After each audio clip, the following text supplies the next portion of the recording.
committee which advises the US President and the National AI Initiative Office.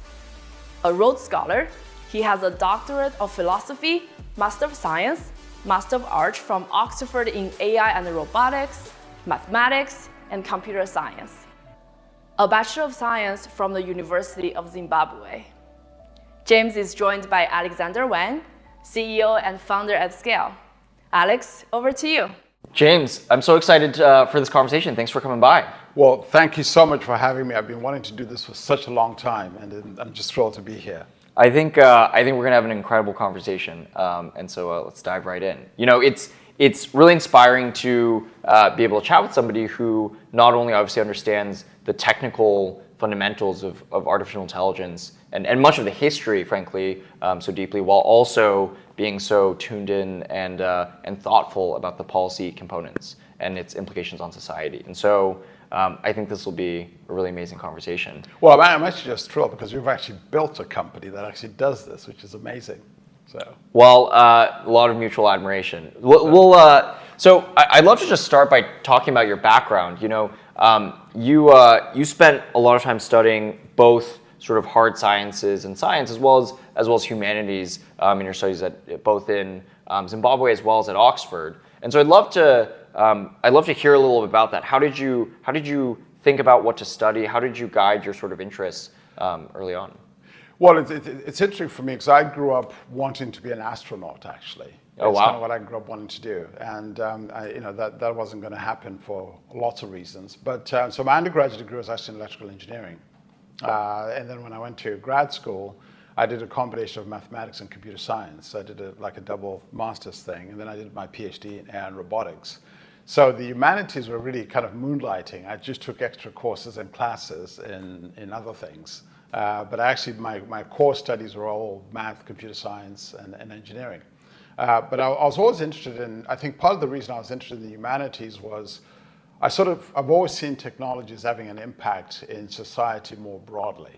Yep. And that has always made me want to think about, okay, so how do we put technology into society to have the most beneficial impact? So that's what in some ways drew me to wanting to think about the impact of technology on the economy, on ethics, and all these kind of larger societal questions.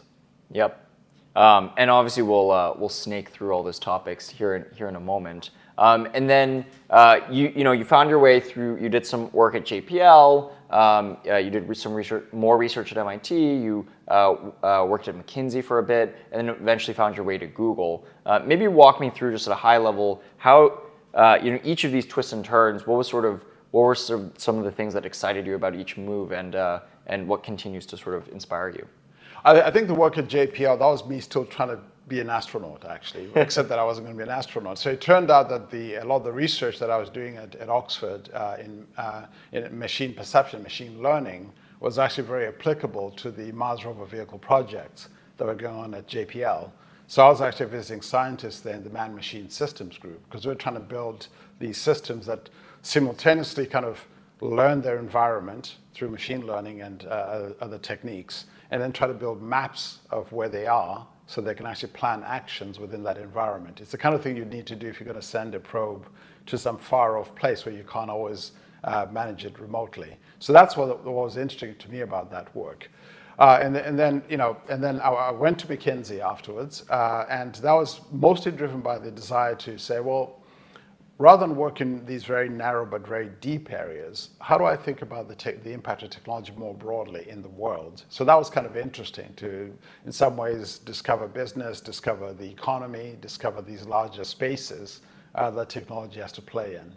And then at Google, the story of Google is actually quite fascinating. So our mutual friend, Eric, actually made me an offer to join Google back in 2001. Oh, wow. Very early days. Oh, yeah. And it's quite funny. So we ended up having this kind of annual ritual conversation about when are you coming, when are you coming?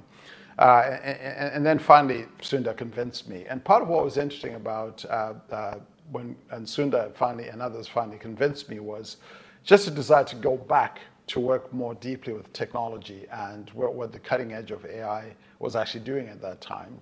So it was a chance for me to go work with people that I've known for a very long time, people like Jeff Dean, Demis Hassabis, who I've been friends with for a long time. In fact, I've been a research fellow at DeepMind for quite a long time, even before I joined Google. So this was a chance just to go work with my friends, quite frankly, and see what they were doing and try and help them. Yeah, and artificial intelligence, even in just this short period, has just entirely blossomed as a field. Oh, it's spectacular. So one of the fun things I had the fun opportunity to do 2 years ago was the American Academy of Arts and Sciences asked me to put together and guest edit this whole volume of Daedalus. That's the volume of the Journal of the American Academy of Arts and Sciences. The idea was to devote the whole thing to AI and society. I went back and looked at the history. The last time that the Academy had devoted a whole volume of Daedalus to AI was in 1988. And if you went back and actually looked at it, Alex, you'd have fun. So the essays in that volume, everybody was arguing with each other about why are we wasting time on AI? It hasn't done anything. In fact, there's a wonderful essay in that old volume by Hilary Putnam from Harvard. The essay is actually